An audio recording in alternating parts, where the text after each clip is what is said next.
All the way from the Windy City, you know them from hits like Body Bumpin', John Doe, and Mamacita. From this platinum recording group comes a new single, Evermore.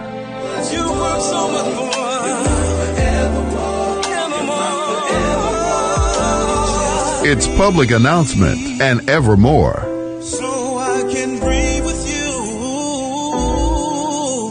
I know that you're nervous. Ace, Glenn, and Fell. Public Announcement. Public announcement. Evermore.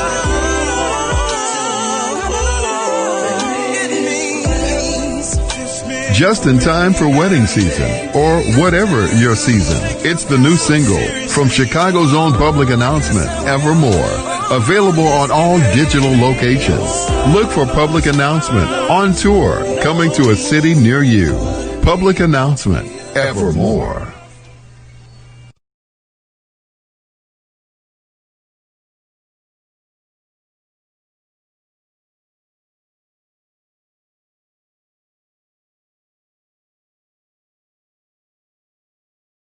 One more time. What's up, my techno trolls? Get ready for the drop. Let's do this, King Troller! Wait for it. Yeah! Wait for it. Let's do it already! Come on, man! Hit me! One more time.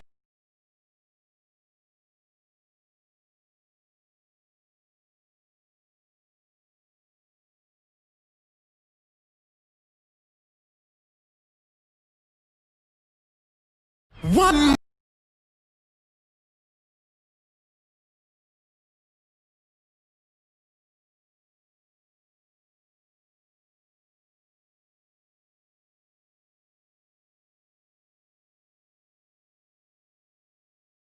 One more time. What's up, my techno trolls? Get ready for the drop. Let's do this, King Troller! Wait for it. Yeah! Wait for it. Let's do it already! Come on, man! Hit me! One more time. Feel so free.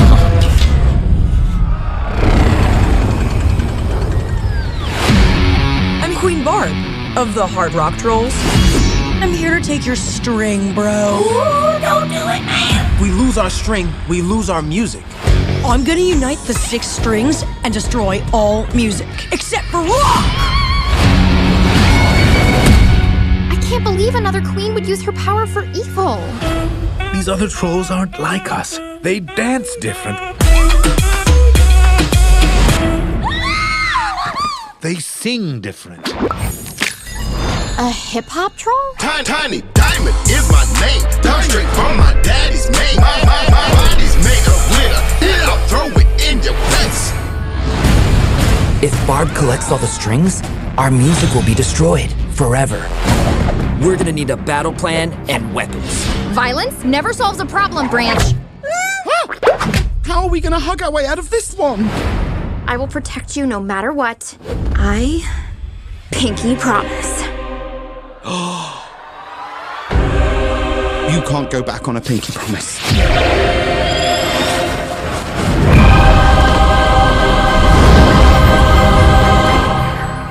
A pinky promise. Let's go save the world!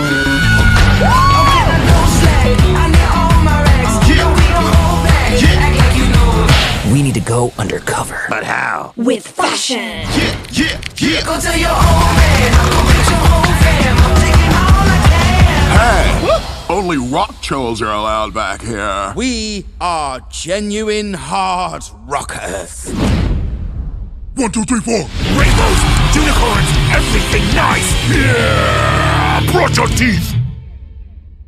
Cool.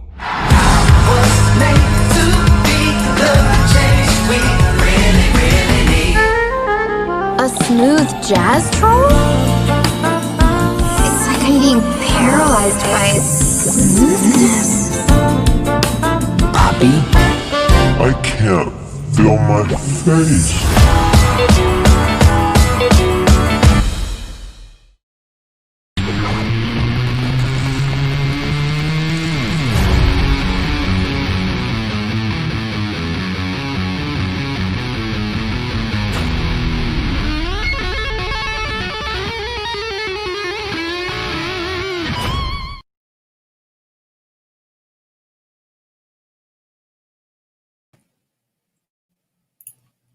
All right, all right, all right.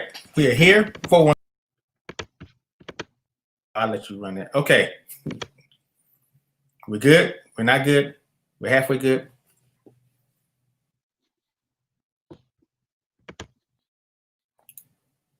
And Okay. welcome to 411 Entertainment Network. I'm your host, Tamika V. And hey, there is the well, you're not the co-host, he's the co-host. I'm the co-host, and you're the host. This is just so weird. We're the host of 411 Entertainment Network. I'm great. How are you doing?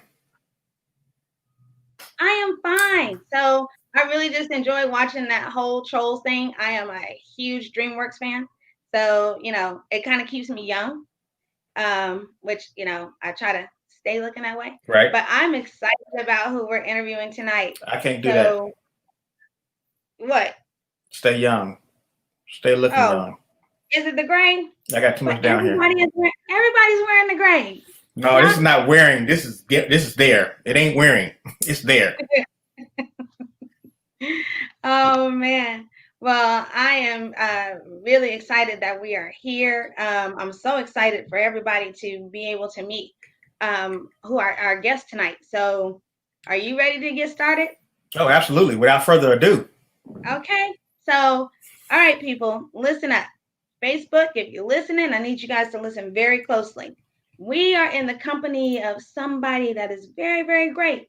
And when I tell you this man has worked with some people and has done some things, you wouldn't, seriously, when you look at him, you'll be like, for real? Because, he looks young. Like, I think he's like my age, but, But I found out something that's like really, really cool about him, Cedric. I am so excited because really tonight it's going to be 2 against 1. What? You and him against me?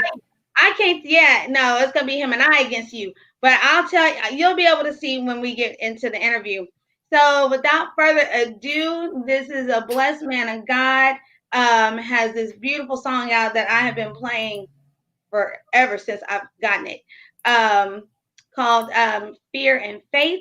It is jamming and it makes you think you're going to the islands, like you're out there on the ocean, and it just puts you in that frame of mind of praise and worship. And for you children, hello, he's all about the Troll World Tour. So without further ado, we are going to bring on National Gospel Recording Artist Brent Jones. What's up? Hand clap. We got hand clap. Hey, what's happening, sir? Y'all ain't got to clap for me. It's just good to be alive. Who you telling? Yeah. Come on now. And it's COVID. It's COVID-19? Yeah, it is. Man, I don't kill COVID any number. I'm just. Where'd they get 19 from? Where'd they get 19 from? I can tell you where they got 19 from.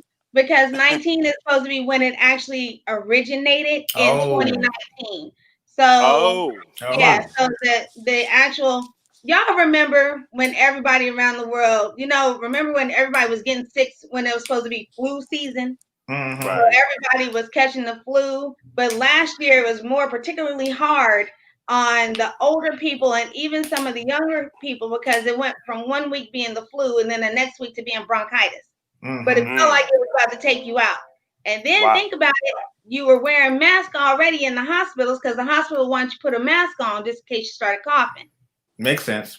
But they sent you home telling you it was bronchitis or upper respiratory infection. When in all reality, it started in October. And during that whole flu season through December, they were calling it bronchitis and upper respiratory infection. But it was COVID-19. It was released in October. Okay. Wow. Thank you for that. Yeah. You're so welcome. I'm glad they took away. I'm glad they took away Corona because then I stopped drinking beer. So now they took away Corona. I can go back and drink the beer. Right. Did they actually take away Corona? Well, I think they still call it Corona. I think they still call it Corona, but I didn't want to be walking around with a Corona bottle. I call it Rona. Right. So how are you doing? Thank you so much for joining us and being on the show. Oh, thank you for having me. Thank you for playing my music and having fun and all that kind of stuff. And thank you for bringing joy to people's lives during this era. Wow. Yeah, the troll, I was looking at it, and it reminded me of Infinity Wars. You got to get the stones and everything. You know, Infinity Wars. Yeah. Avengers had to get the stones, and he had the last stone. This is like the strings. You got to get the strings, or you take away that sixth string, and all we can listen to is rock music. We can't listen to nothing else, no other music. Right. There's some rock that I actually do love. You know, I don't listen to just gospel. So, because if I did, I wouldn't have got picked up to do Trolls. So, Guns and I listen to everything. Guns N' Roses. Got some Journey. I'm a more classic. So Journey. Journey. I like Sting. I like Police. I like Police. Sting. I love Sting. I love punk rock. Oh yeah. Yeah. Give me some Journey. Steve Perry is a killer.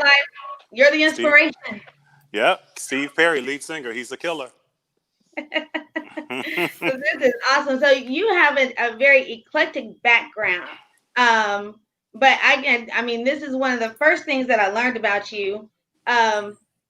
Somebody has a birthday that's 2 days after mine. Oh. He's a May baby, y'all. So for all you May babies out there, hello. Brent Jones is May baby. Sorry, May the 7th. May the 7th. Are you Cinco de Mayo? I'm Cinco de Mayo. You know, everybody is partying on my birthday. Everybody. I'm on crash parties. So my May 27th don't work, huh? My daddy is May 26th. So You know what? It does work. It's because you're in the month of May. And you beat that cusp though, by 7 days, but you are good. We are all May babies up in this camp. See, what maybe happens is that we may all get along.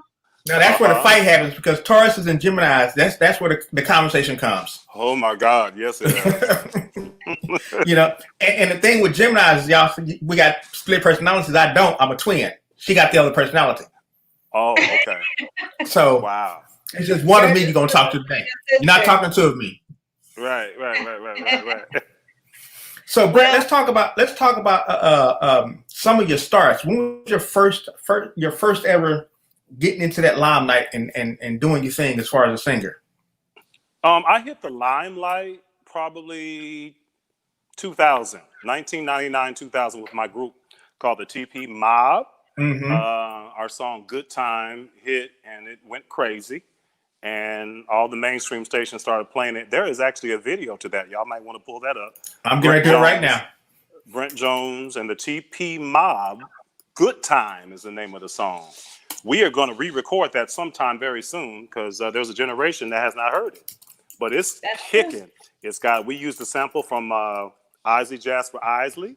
Oh, Insatiable Woman was the name of the song, and so we sampled some of that guitar in that drive, and we put some Brent Jones thing on it. Some stank on it, huh? Oh yeah. Put some stank on it, huh? That was the first time we, really hit the. And what was cool about it is that, especially here in Los Angeles, we were being played on mainstream stations. So you would hear, whoever was, kicking it, during that era. And then TP Mob will come on. Brent Jones, TP Mob will come on right after that. And so we got a lot of love from mainstream stations, and it just spread across the country. So, that's the first time. And you had a song that hit top 10? Say again? Is that you had a song that hit top 10, the top 10 charts, Joyful Coming or Joy Coming? Joy Coming was later. That's probably Joy Coming came out in 2018. 2014, I think Joy Coming came out, because Open Your Mouth and Say Something came out in 2018. And so we were getting ready to release our new record called Nothing Else Matters. But then you have this thing called coronavirus. So it said, no, not this year. And I refused to release my music in the middle of a pandemic. Right. So I'm going to wait until it's all done so we can sing The Storm is Passing Over. Storm is passing over. Storm is passing over. Hallelujah. So when we can sing that, then that's when my new record will come out. New video and all that kind of stuff. It's that Brent Jones Feel Good Choir Sunday morning. It's less urban, more Sunday morning, but it still makes you get up and bob your head. You feel me? Rock with it, huh? Oh yeah. So when you did Good Time, you always got to follow that up. Was that pressure for you to follow Good Time up with something different? Actually, no, because I was during that era. I wanted to do music that touched a person that did not go to church. I was not trying to entertain church people. I was trying to win the heart of people who may not check for church. So after we did Good Time, we did a big song called "Don't Wait Till Midnight," and one of my friends, Coco from SWV, she did the vocals on it, and it was bigger than Good Time. It went I remember crazy. I do remember that one. So, I had people who were not in church coming up to me saying, "Yo, we want to add you to our tour, our concert.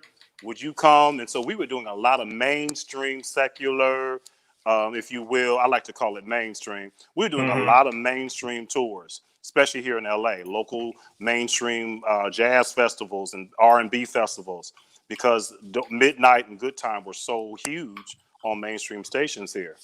So, yeah, man.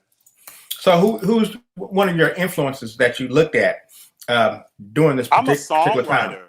I'm a songwriter, so I'm really into songwriting and production. And I guess my heroes would have to be Terry Lewis and Jimmy Jam. Okay. Teddy Riley. From gospel, favorite artists would have to be John P. Key. And the Clark Sisters, man.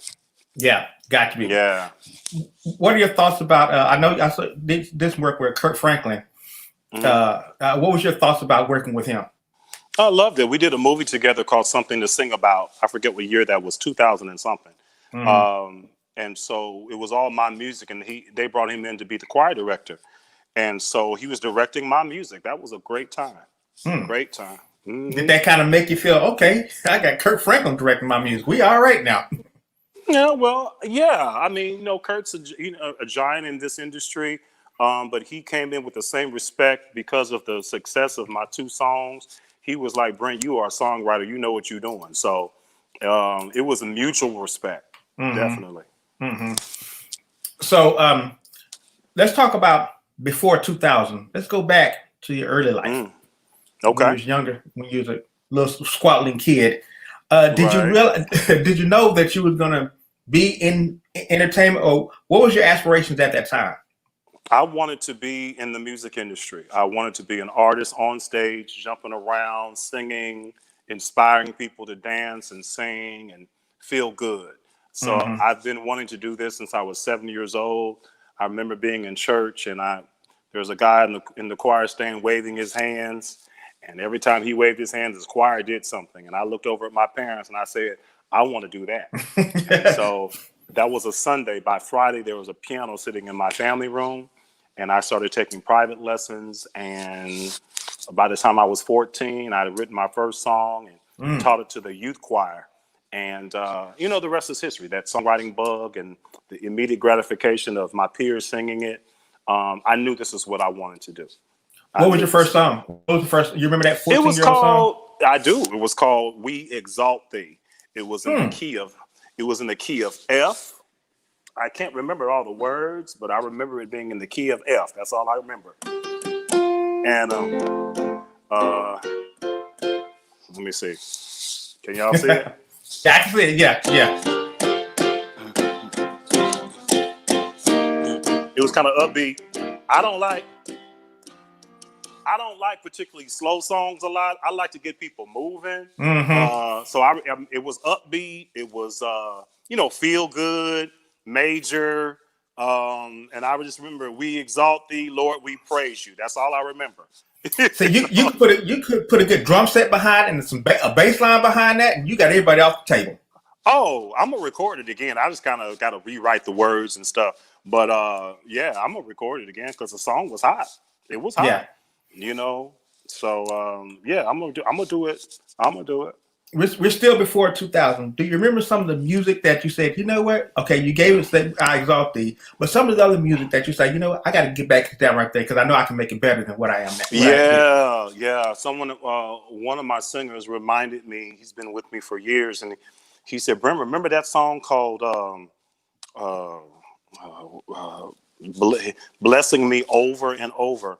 And I remember being a teenager and doing that song, and I never recorded it. And he sang the whole thing, and I was like, "What? That was." I can't remember. I can't believe you remembered it. You know, so yeah, that's definitely gonna be in a project I'm gonna put out. Had a very 80s kind of vibe, so it was also upbeat. It was in B flat though. Okay. now you say 80s kind of vibe. Are we looking at? Yeah. Are we looking at cross disco? Are we cross disco into the 80s, or are we talking? No. Wasn't mid 80s. It was definitely an 80s pop vibe. So like a El DeBarge type thing. Yeah. Rhythm of the Night kind of. Yeah. It kind of had that vibe to it. Yeah. Yeah, that's so. I'm an El DeBarge fan. Are you? I was able to actually meet his son. You know, his son came out. Oh yeah. Yeah. So we actually introduced his son at a club here in Dallas. That was pretty fun. But let me tell you something. I don't want to hear any other man sing falsetto unless it's El DeBarge. How about that? Okay, so we're not dealing with Milli Vanilli right now, huh? No, it's El DeBarge or nobody. El DeBarge's falsetto is flawless. It's flawless, you know. And so that blend that he does with his head tone and his falsetto and his natural, it's just. I don't know. Eddie Kendricks had a good falsetto going on. It was cool. It was cool for that era. You're not Temptations. You're not way back there, huh?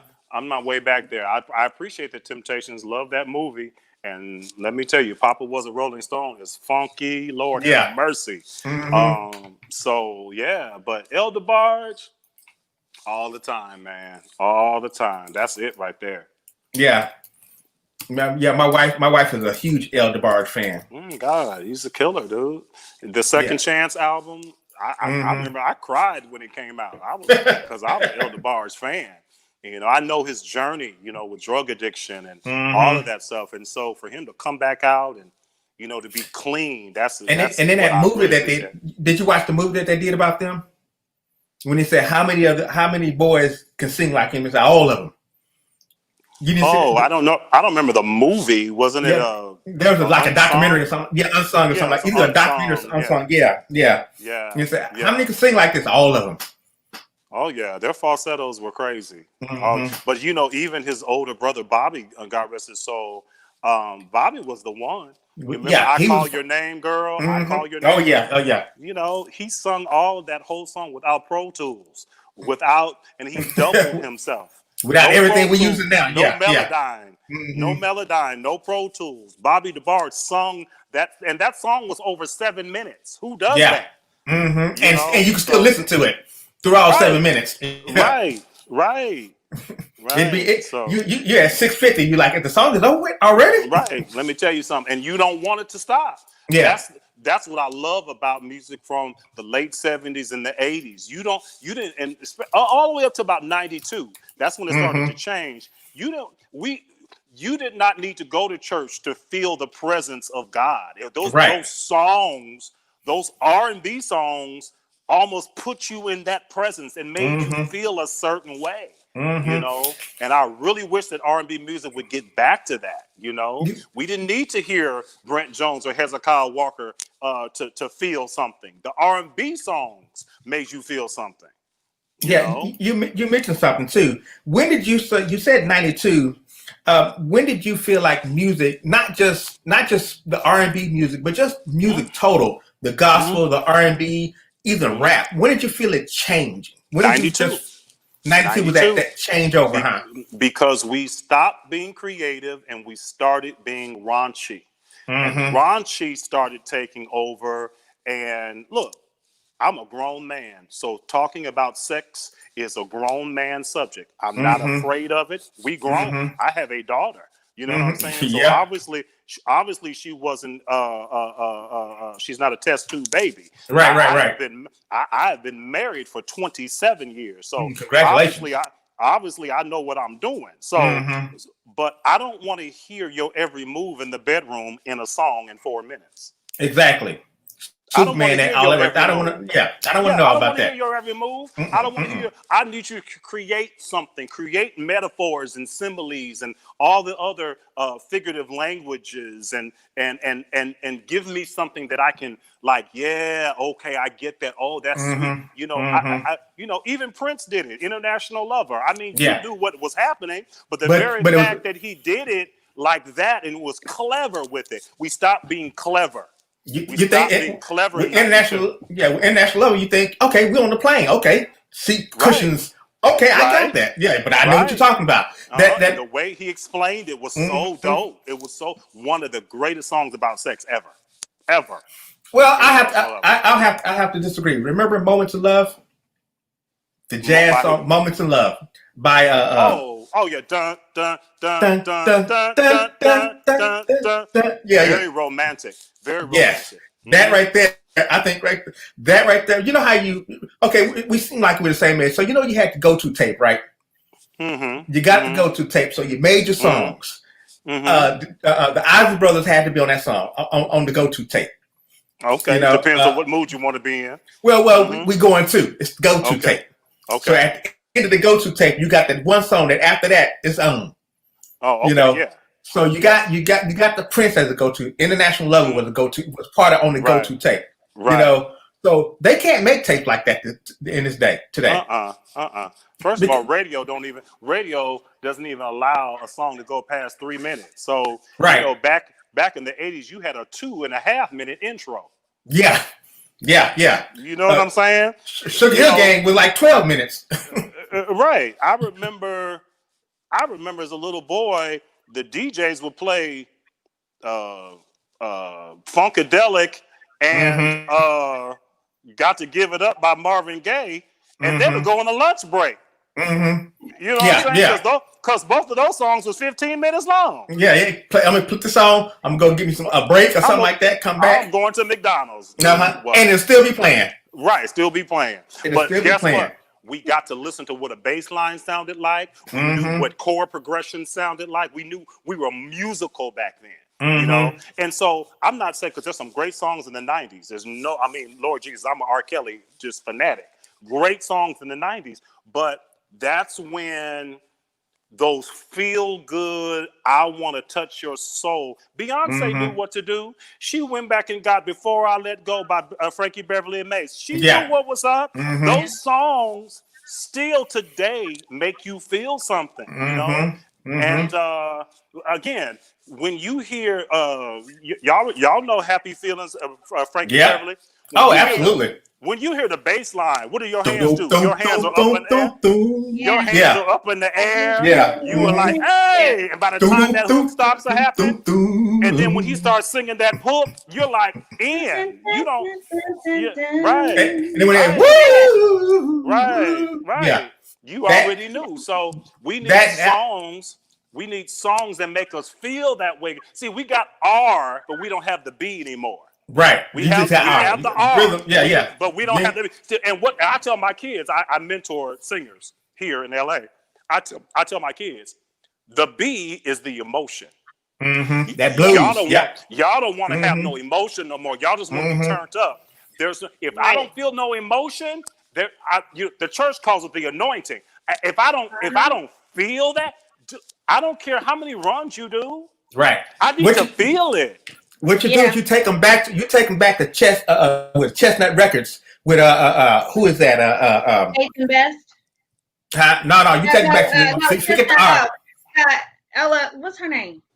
Ella Fitzgerald. No, is it Ella Fitzgerald? No, not Ella Fitzgerald. No. Etta James. Etta James. Yeah, you take them back to that where it's no rhythm. It's just blues. It's just blues. Oh, right. Take them back to forget the R because we get the R. Take them back to just the blues. Let's just listen to that blues because that blues will tell you lost your mama, you lost your daddy, the dog done ran away.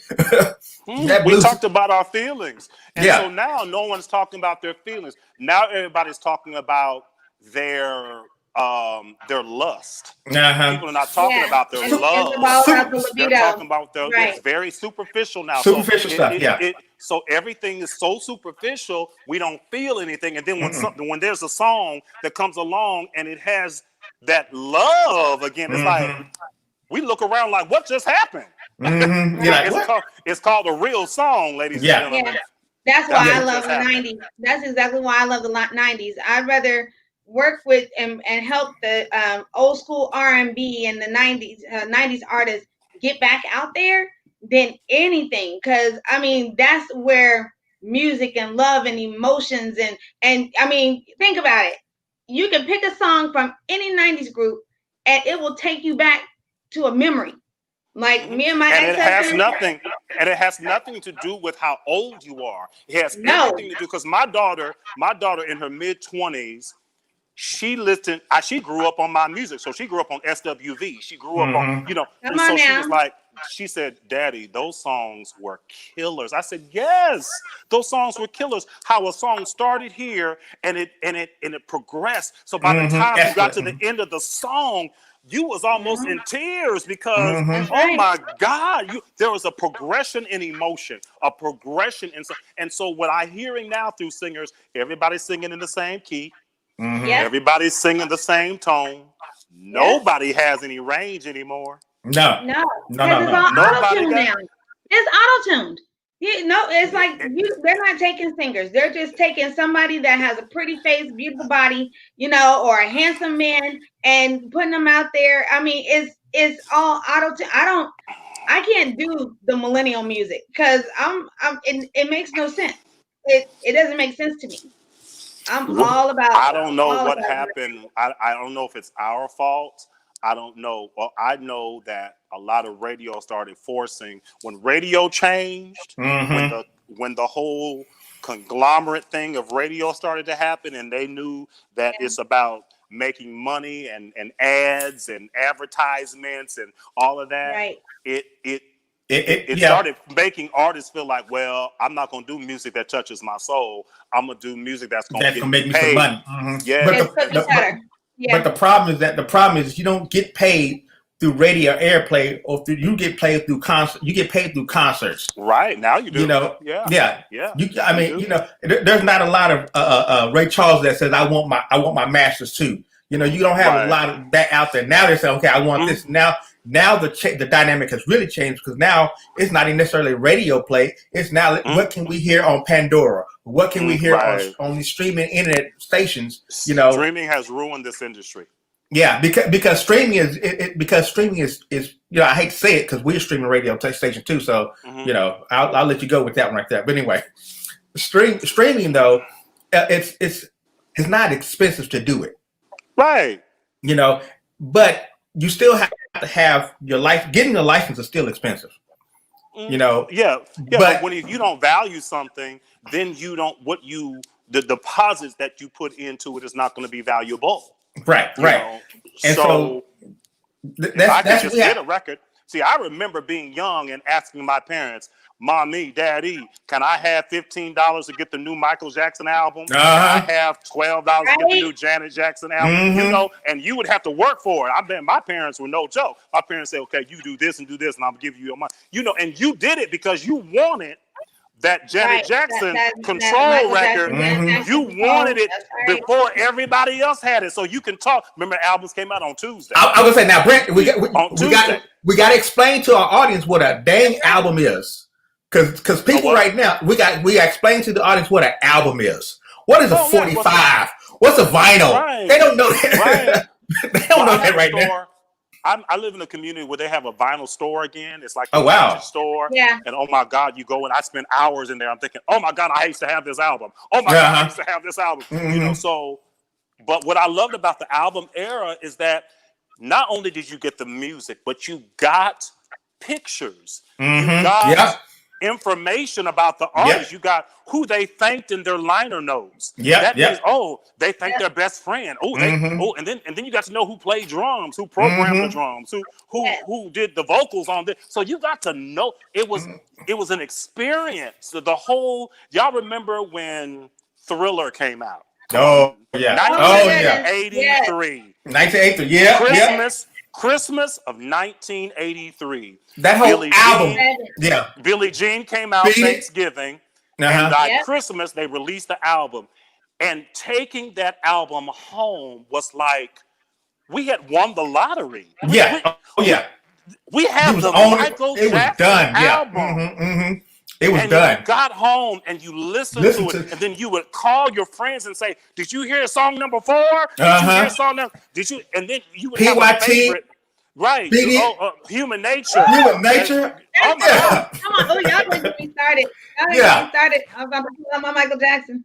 Right. We had Michael Jackson Saturdays in my house. Right. And so remember that album was selling platinum every week. Every week for 2 years. And then they had the nerve to come. They had the nerve to come out with the video. The videos. That wasn't no video. That was a movie.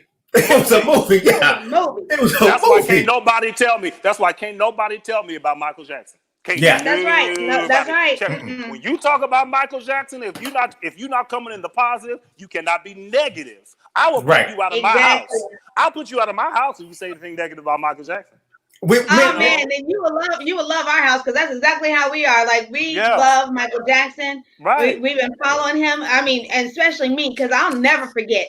I was 7 years old when Thriller came out. I was crying like it was my mother. Oh yeah, I did too. When you heard, you can hear a pin drop on the freeway. That's how quiet it was. Let me tell you. I was talking to my wife the other day, because we watched a Prince documentary. Then we came back and watched the Michael Jackson documentary. And I told my wife, I said, you know what? Michael Jackson's more talented than Prince. Michael Jackson's range of music. I mean, he can go from Beat It. I don't know if I want to say more talented. I think that might be a little hard. I want to say Michael Jackson had a more global view. Yeah, his range. That's what I mean. His range of music, because he can go from Beat It and Thriller to Heal the World and Human Nature. He can go. He can go from. Prince and Dirty Diana. And Dirty Diana. Yeah. Oh yeah. And Smooth Criminal. Don't forget Smooth Criminal. Right. Yeah. Don't forget he went rock, because he could hit every single genre without a problem, and it go platinum. Yeah. Remember the Destiny album, y'all? The Jackson's Destiny album. Yes. And then the tour, the 2300 Jackson Street. Yes. Oh my God. and then the whole tour that they did. Yeah. And then we came out with. They actually rewound the moonwalk, and I see people do the moonwalk today, or I've seen people do the moonwalk. If you watch Michael Jackson's moonwalk, it's like his legs are so elastic. You know, people's moonwalk is like you can see the knee coming out. He's just but it's like walking on air. It's like he had wheels in the bottom of his shoes, y'all. Yeah. Yeah, and the way he did it's like. But he didn't. It was like, but we're not here to talk about that. Brent, when you we're gonna have a Michael Jackson. We gotta have a Michael Jackson day. Oh, you have to. When you did the soundtrack for Troll, the first one more time. What was that all about? No, I didn't do the soundtrack. I did one song. Which song did you do? I did Just Sing. Okay. When it came to you to do that, what were you thinking? I mean, not to sound arrogant, I knew that I could. I mean, I knew what to do. Ludwig Göransson, who produced did all the scoring for Black Panther, God rest Chadwick Boseman.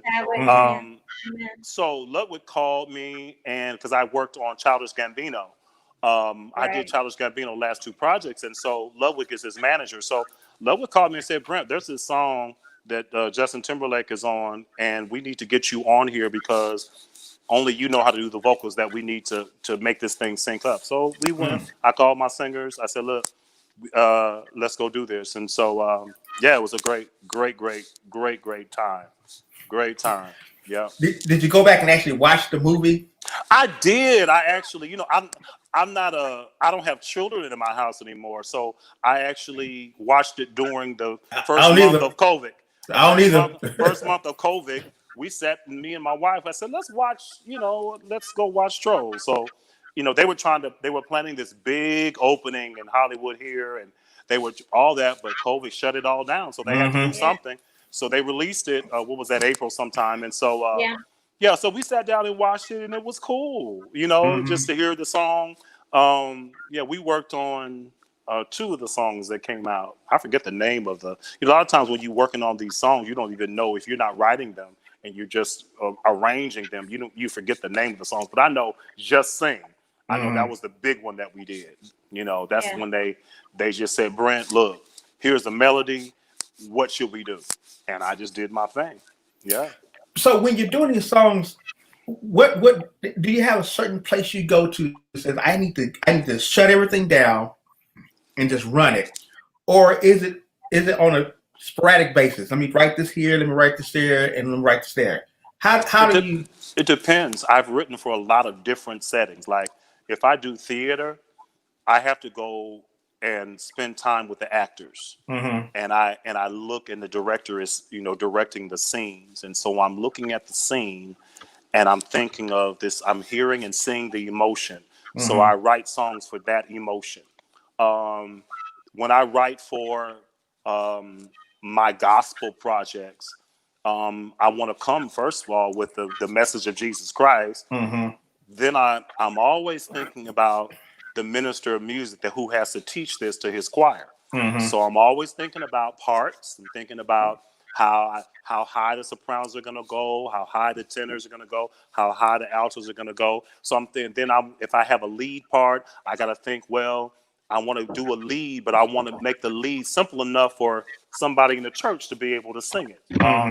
If I'm doing an R&B track, I have to get in my R&B mood. So I probably walk down to the beach and put my feet in this water, and I close out the world and put on some old New Edition. It depends on what era I'm gonna write for.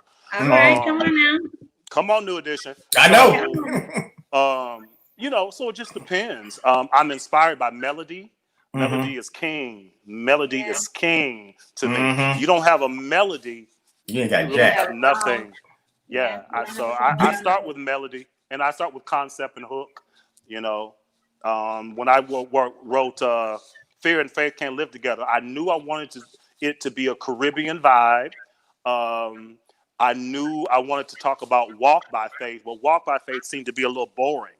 So I said, well, we got to put some stank on it. So I said, Fear and Faith Can't Live Together. I like the rhythm of that. So now let me put it to a tune. And so we put it to a tune and got the parts together, and I thought about the minister of music again. I thought about the choir standing in front of the church. And so when that lead singer says, fear and faith can't live together, the choir, fear and faith can't live together. I think about all that. Okay, yeah. You know what I'm saying? And so that's when, the song happens for me. Yeah. I've seen artists that would just come up with stuff. I'm going to ask you a question, and I think I know the answer, but I'm going to ask it anyway. Do you ever write without your heart? Oh, yeah. Okay. Yeah. It doesn't have to be, because this is my profession. This is my gift. So sometimes they give you a subject matter and you got to just write. Okay, let's go. You know what I'm saying? Okay. It's has nothing to do with me and what I'm going through and what I'm dealing with, but it's just I got to write. Okay. Because I have a good friend of mine who's a rap artist, and you can throw him a word and he can just rap it like he's written it, but he can just rap it. So when you go back and ask him, he said, "I just forgot what I said." Oh yeah, it just comes off. It just comes off of him, because that's just what it is.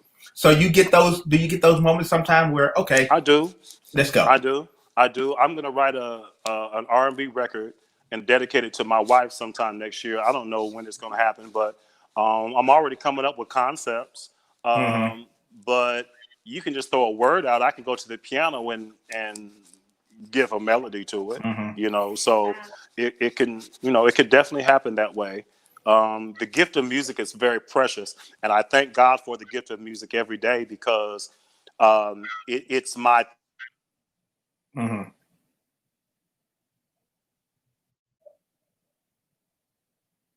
times, Okay. So but yeah, I don't know if I can go off the cuff like a freelance rapper, but I can definitely go off the cuff when it comes to melody and a word choice. I love language, so I love the English language specifically, so I know how to, to manipulate all that. So I'm a graphic designer as well as and so I can design for anybody, I've been designing for 30 years. Right. And, you know, I can design. It's hard for me to design for myself. So if you were to write something for yourself, could you write something for yourself? Or would it be hard for you to write something for yourself? It's easy for me to design for somebody else. I get no, it. it's easier for myself. Really? It's easier for myself. Oh yeah. Yeah, I know what key I want to be in. I know the notes I want to hit. You know, I know how I want to look on stage when I'm singing it. You know, so I go through all that stuff. When I'm writing for my, you know. Yeah, so it's hard for me to design for myself, but I can design anything for anybody else because I get in their head and I just go. But when I do it for myself, I got so many thoughts in my head that's going on. Okay, I can do this, I can do this. And I become a perfectionist within myself, and I never get it done. Now, I'll tell you what, one thing about me, I do not like writing ballads, slow songs for myself. I don't like singing slow songs. I don't. First of all, I don't think that I'm that kind of singer. I don't.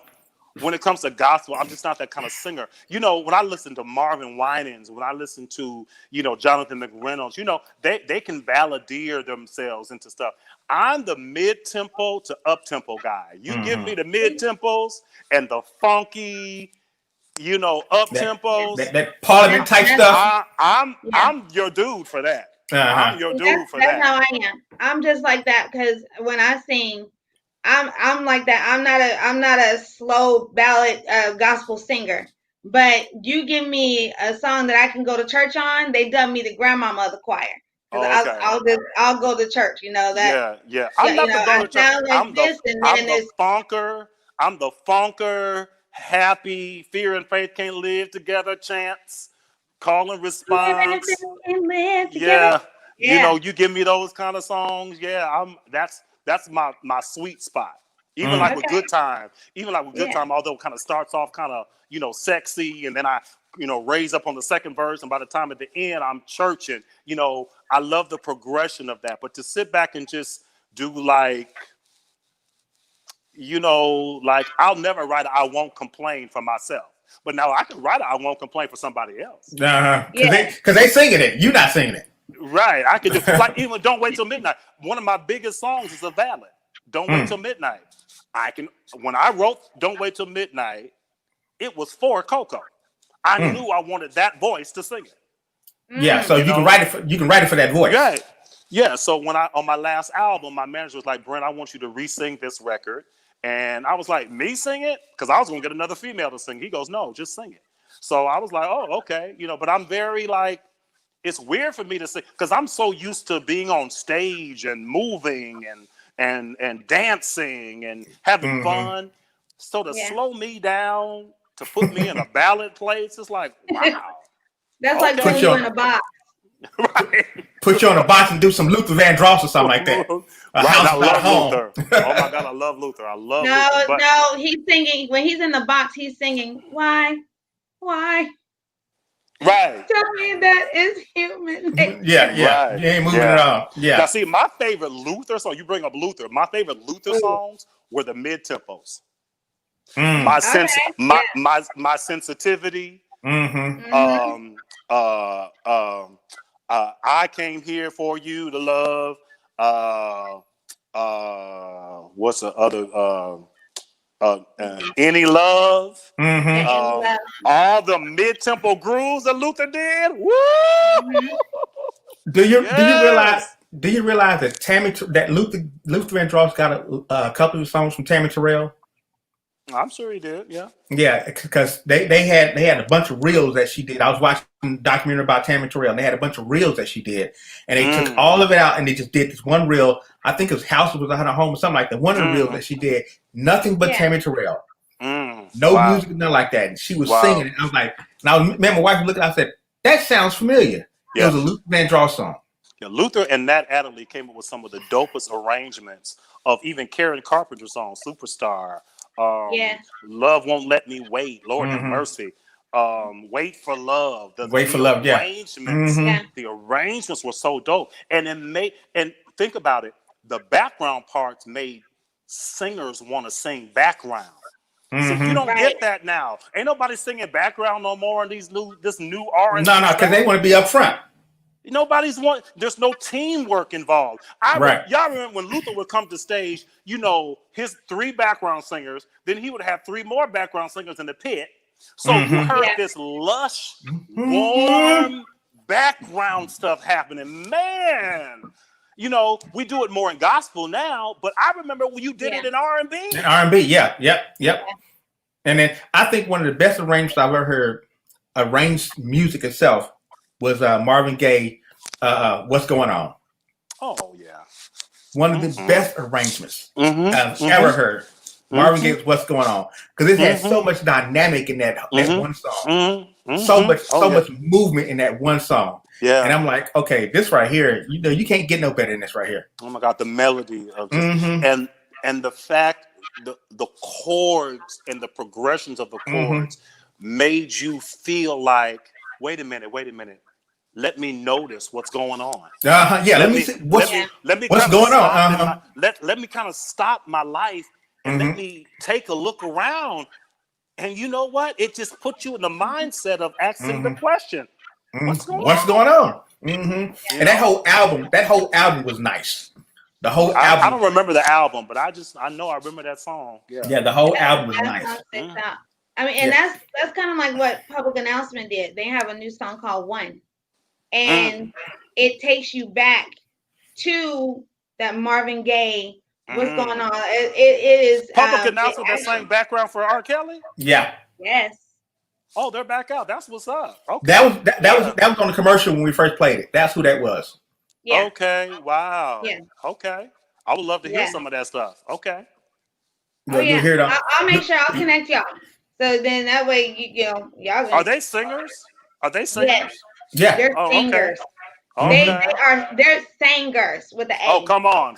Yeah. I know the difference. Yeah. Okay. So when this whole pandemic is over, what's your next move? I'm releasing my record called Nothing Else Matters, and I'm going on tour. Okay. Well, can we get some music from you so we can start playing it on our radio station? You guys have Fear and Faith, right? We do have that, yeah. Do you guys have Open Your Mouth and Say Something? No. Oh, my God. Go on YouTube, Brent Jones, Open Your Mouth and Say Something. It's right there. Okay. Brent Jones, I'm going to give you all the hits. Brent Jones, Don't Wait Till Midnight, of course. Got that one? Brent Jones, Good Time. Okay. There's an Easter song that all the choirs do for Easter called He Rose. Okay. Yeah, that came out in 2014, so you want to grab that. Joy Coming. Okay. So yeah, that'll keep you busy. Yeah, so we'll be playing this on the radio station on a consistent basis.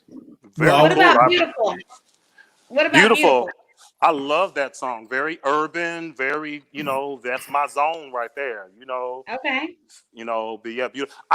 I was in Memphis and I was at a big church and the first lady of the church came up to me and said, Brent, I know you probably didn't plan to sing this song, but will you please sing Beautiful? And I was like, really? Okay.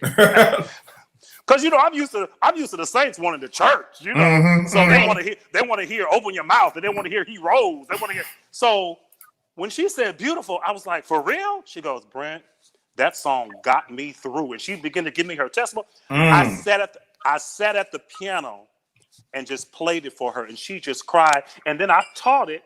My singers didn't even know it.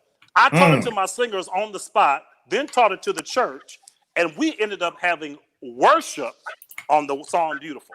I mean, folks were slain in the spirit. I mean, pastor had to come out and lay hands because it's a song about deliverance. It's a song about Jesus healing. It's a song about taking your ugly and making it beautiful, So when I tell you the anointing fell in that place, and I said, wow, you never know how God will show up and minister. You just never know. Right, how He uses you, yeah. So Beautiful. You can play that too. Okay. We're going to grab all of them, and I'm going to make sure that they're all in rotation. I love that. Thank you, guys. You are so welcome. When are you going on tour? 2021? The plan when COVID is over? When COVID's over, so I need you to pray tonight and tell God to give us a spanking because He got us grounded. I don't want to be grounded no more. Give us a spanking so it can be done. Well, sometimes those spankings, though, you know, when you're back in the day, spankings you run around and they last longer than you expected. You just can't get a spanking and just sit there and take it. I ain't never had a spanking and just sit there and took it. I ran around. I ran around, but you didn't run too much. I remember once I ran, and I believe my mother put a spell over me. And just stopped. Just boom. And she said, "Come back, come back." You know, that's back in the day when adults and children were two separate people. Exactly, they weren't the same people. They weren't the same people. See, and so I raised my daughter old school. I said, "No, I'm not your friend. I'm your dad." Mm-hmm. And adults had the authority. The adults had the authority, right? And you knew it. You knew it at a young age that they got the authority. Right. So if they said something, they don't have to say nothing. My mama could just look at me. Right. She could look at me, and I knew it was a done deal. It's over. Right. And my father was so gangster, he didn't even look at you. By the time he approached, you just got hit upside the head and didn't know what happened. Oh yeah, my dad when I knew I was in trouble. They like I was at school one day and they said, "Do you want us to call your mama or your daddy?" Call my mama. Right. They call my daddy. Dang. Right. Well, I'll tell you this. My dad was only 5'2". And he was muscle. He had the Napoleon disease. But he had that voice. And what he did was he didn't have to whoop us girls. What he did, he gave us a lecture for 2 hours, and you better not go to sleep. Right. I did my kids like that. That's what you... Right. No, we're like, yes, daddy. Yes. Yes, daddy. I used to do my kids like that. I told him, I said, my son came to me one day, he said, "Daddy, we would just rather you whoop us than talk to us." Because that's where I am with this COVID. That's where that's what my sister told my dad. I would make them stand up straight, don't move, you know, in a sergeant's pose, don't move and listen. You're gonna answer me when I tell you to answer me, and you're not gonna answer me. You're gonna listen. Right. And we be there for like 3 or 4 hours straight. It'd be 2 o'clock in the morning, I'm still talking. And then my son would kind of waver this way here, his chest. No, come on now. We still here. Right. He told me, he said, "Dad, I'd just rather you whip me." Just get it over with. Watch this. With all of that, didn't they become great citizens, and didn't we become great citizens? Oh, absolutely. We don't feel like our parents abused us. We don't feel like we didn't have to get on Dr. Phil and emote and no. We're fine. Yeah, we're fine. Yeah, we're okay. We're okay. We didn't get taught to the test. We just got taught. We knew if we was in trouble, we go to the principal's office and she had that powder for you. And I remember the powder.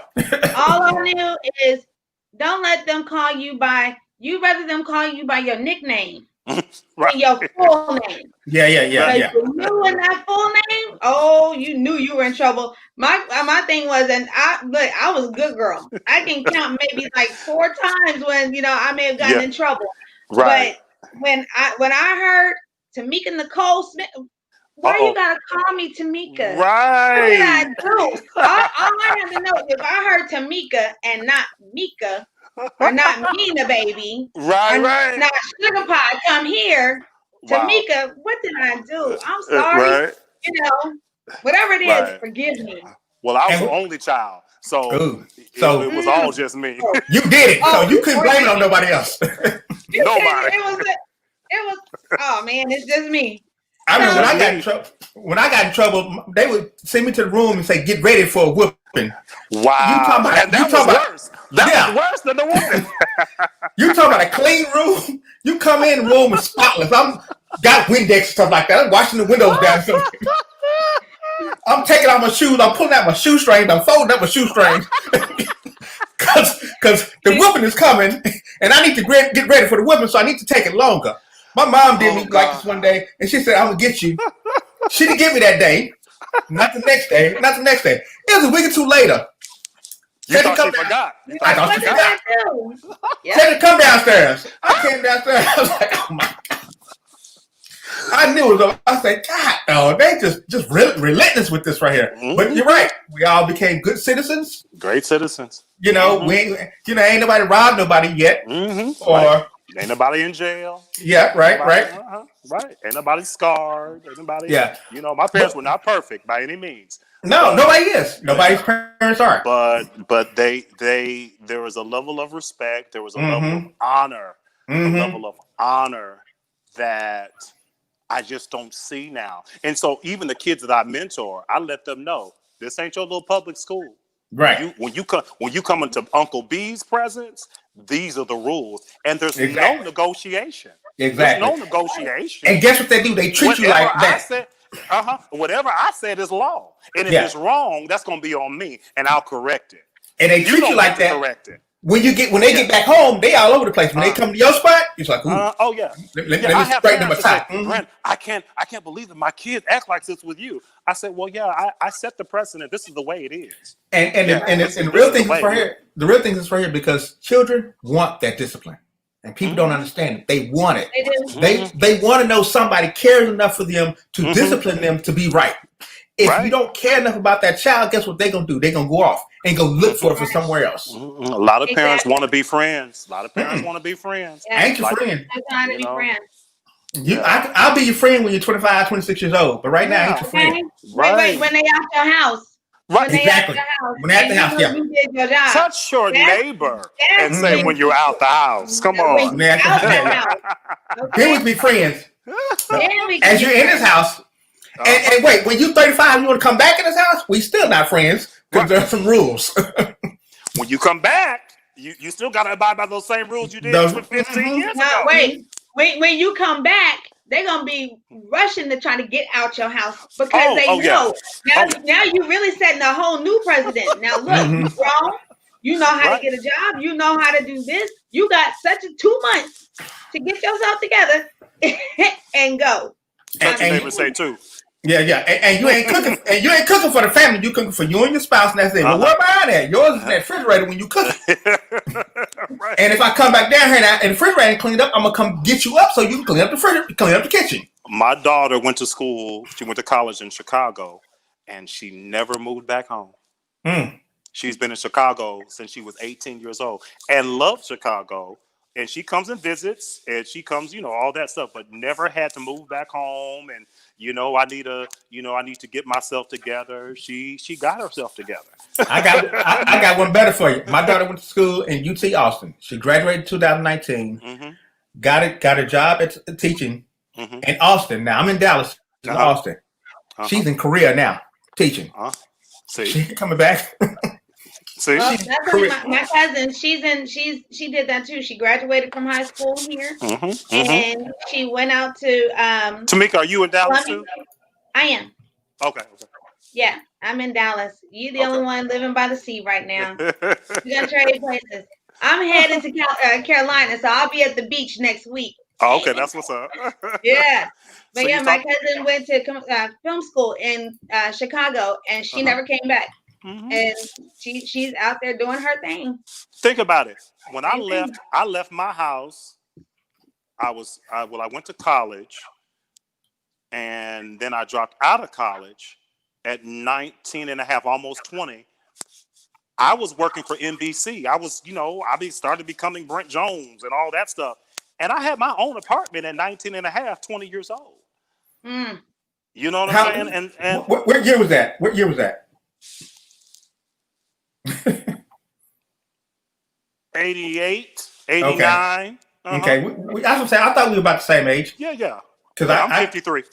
Okay. I'm 50. So you're about 3 years older than me. You're what? You're 35? No. No, I'm 45. No. Okay. Tell the truth, shame the devil. Yeah, but 50's a new 30. There you go. I'm 30 now. Yes. So I left my house. Once I got out of college, I left and I was gone. Right. I came back for maybe a month. We love being independent. We love being independent. Oh yeah. Because here's my thing. I didn't like living under my parents. I knew they had rules. I didn't like living under them rules, especially with what I was doing. I was in the music business back then. So in the music business, though, you don't come home until it's 2 or 3 o'clock in the morning when you just now finishing. Right. I'm 3 and 4 o'clock. Yeah, I'm promoting and everything. So you got to deal with these artists and everything. So they ain't going to sleep. So what am I going to do? I got to go home at 12 o'clock? No. I said no. I got to go. I can't sit here and be this type of promoter that I'm trying to be and stay under your household. Mom and Dad, 30-year-olds I respect are you. living at home. I'm like, really? Yeah. I'm like, Mom, Dad, I respect you. I respect your rules. It's not that I don't love you. I just can't do this. And they were like, okay, if you can't, you got to go. Cool. Right. I'm going. Right. Not a problem. Right. But you guys have been so fun. Well, we got to get you back on. Awesome. Oh my God. Yeah. So I'm serious. Seriously, y'all, we got to do like a whole Michael Jackson thing. Like we just need to talk about Michael Jackson. Or just 80s hits. All 80s. Oh yeah. 90s hits. Yeah, 80s. You go New Edition. You go New Edition. Oh yeah. Ooh, yeah. Well, see, when we do New Edition, I'm gonna play y'all some of the B-sides. I don't have to know the hits. Oh no. Hits. I know the B-sides that were. I know Trust A and B on New Edition. Come on. Right. New Edition. You remember that song Delicious? Delicious. Yeah. You remember that song? What is that song? Golly. Who sung? Ralph Chandler. He sung all these songs. But there was a second song. It was a second song. Is on the B side. Would you love me? It's nights were cold. Would you love me? Yeah. When nights are cold, would you love me? When I grow old, would you care? I'm lost in love. That's it. That's what it's called. I have to sing through it. It's that was the jam. Yes, it was. Yeah. So if you want to go, if we want to go toe to toe with New Edition, you might have a problem. Okay. All right. I can't wait. Y'all schedule it. Y'all schedule it. I'm just saying. We can go. We can even go back. Yeah, we can even go to what was that song when it was just 4 of them, and they were doing all the old hits. Blue Moon. No. Bring Back the Memories. Remember that right there? That album. We can go through that whole album. Remember that Blue Moon? Duke and Earl. Christmas album. How about the Christmas? Yeah, we can do the Christmas album too. Now when we're talking about New Edition, you can't touch me on that right there. Okay, all right. Because I mentioned Blue Moon and Duke and Earl, you're like, okay, you forget about that, didn't you? I forget about those. I forgot. About those. Bring back the memories. Yeah. I don't. I'm an NE heartbreak. Okay, fine. Any heartbreak? Oh yeah, the whole thing. I got one. I bet y'all don't remember. Oh, New Edition? No. Oh, well, the Jets. Oh yes. Never found out. Hooked on you. Yeah. Oh yes. Oh yes. Tamika Nicole, yeah. You're 45. You can't touch the 50s and over. Oh yes, I can. I can go way back. I can take you back. She sounds like she can go back. Yes, she can. Look, my grandfather used to say he didn't understand. He's like, "Were you reincarnated?" And I'm like, "Why?" Because I can go back all the way from 1930s all the way through to today. You love music. You love music. I love music. Yeah, same with me. Same with me. Right. I can take you back to Hoochie Coochie Man. Wow. Who is that? Wow. We'll talk about that later. Yeah. Where can everybody? That's blues. That's blues. We got it trolling. Everybody can find you on Facebook at Brent Jones. I'm an Instagrammer, Brent Jones Music, at Brent Jones Music. Okay. And Facebook, yes, Brent Jones. Yeah, we got it down here trolling. I'm not a Twitter guy, but I'm an Instagram guy. So yeah, follow me on Instagram, Brent Jones. Yeah, we need to go live on IGTV. Yeah, we got you scrolling right here. It says social media outlets, IG, Instagram, music. Okay, very good. I really appreciate you guys. Thank you. I'll make sure that when the single comes out, you guys will get it before the album comes out, so you can start spinning that too. Yes. Oh, that'd be great. That would be great. And the video as soon as COVID lifts. Yeah. Yeah, because what I'm gonna do is I'm gonna create a site on the website to where we can play videos. Okay, good. Music videos. We're gonna do a music video side for the website for all the new artists. Okay, cool. Yeah. Now that's gonna be in the future, but I'm gonna create it though. Okay. When I say I'm gonna do something, I can do it. I just don't know how to do it right now, but I can do it though. Okay. Well, let's do it. He's gonna get it together. Yeah. He's gonna get it together. But that's okay, because what we can do is we can take the videos and actually have the videos playing, like this is Wednesday, so maybe on Thursday, all the videos that we receive, they can just play. So we can have like the whole video thing. So that'd be cool. I can work that out. I love it. Thank you guys. Thank you so much for being with us. I appreciate you guys. We got a new brother. We're gonna sit around and sing. You remember? Right. Remember back in the day they used to do the conference call? God, yes. Like the party line. Oh yeah. Now what we're gonna do? We're gonna get him, Lala, and Nathan Best together, and they just do their thing. Oh my God! Yes. Okay. You remember? You familiar with Nathan Best? He's the OJ singer. Oh, okay. Yeah, I love the OJs too. Oh my God. Yeah, you say we didn't mention them. I heard "Cry Together" the other day and started shouting. Ooh, I said, Lord have mercy. You put that and some Isley Brothers. Oh. Ooh.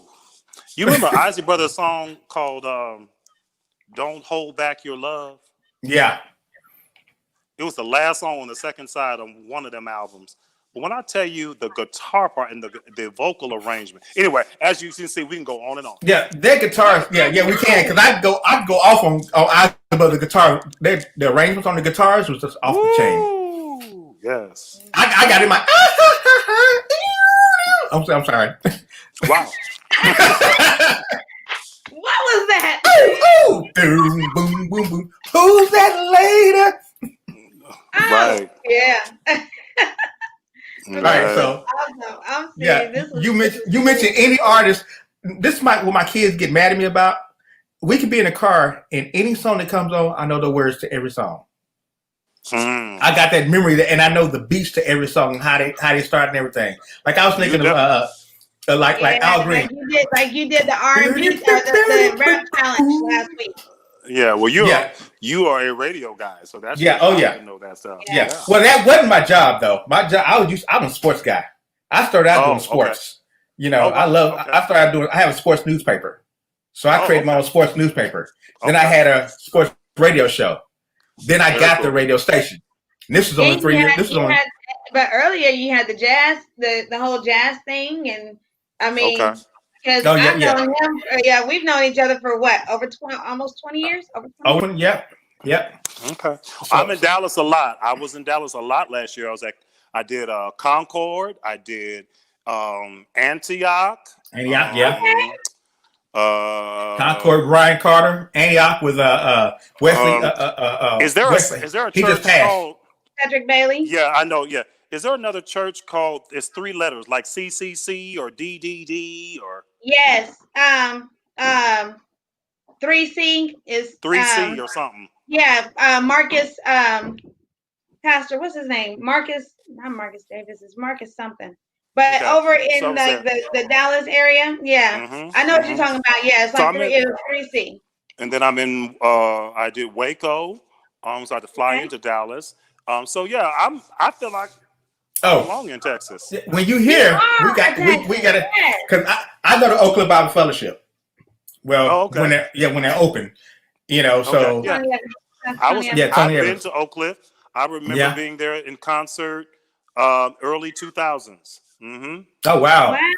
Were you? What part were you at the school? Or were you at the actual actual building? I was in the sanctuary. The sanctuary. Okay. For both services. Because in early 2000s, I was there. I was on their camera. I was running their cameras. Okay. So there was a youth leader brought me. Brent while he was singing. Yeah, I was probably running. Brought me. The youth leader. His name was, I feel like, Goodlow or Goodlow. Marcus Goodlow. Goodlow. Goody. Where is he? Goody is in California. He's in Cali. Reach out to him. Reach out to him. He's in Cali. My wife used to do work for him while he was in Cali. He had a book. He's got a book that came out. I'll get him his information and get it to you because he's in California right now. Yeah, he's in California right now. Good dude. He was a good dude. Yeah. Goodlow. Okay. You talking about Marcus Goodlow. Marcus Goodlow. Yeah, bright dude, bald head. Is he on Instagram? Is he on social medias? He probably, my wife put him on all that stuff. She did all of his social media stuff. That's what's up. Okay. I want to get to him.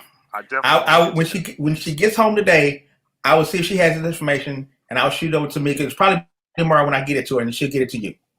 Very cool. That's how fast it will be. Thank you.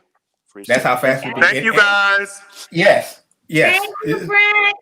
We want to say thank you so much for being with us. It is truly, truly a pleasure. We will be doing this again and again and again. Yay. We got a whole shows to do around you. Yes. Very cool. So this has been 411 Phone Radio Network. This is the Entertainment Spotlight. I am Cedric, Tamika V, Brent Jones. We thank you guys for being here. See you guys next week when we will have Dr. Rock. I know. How do you go from Brent Jones to Dr. Rock? I don't know. Anyway, we will see you guys next week. All right. Have a great night, everybody. Thank you, guys.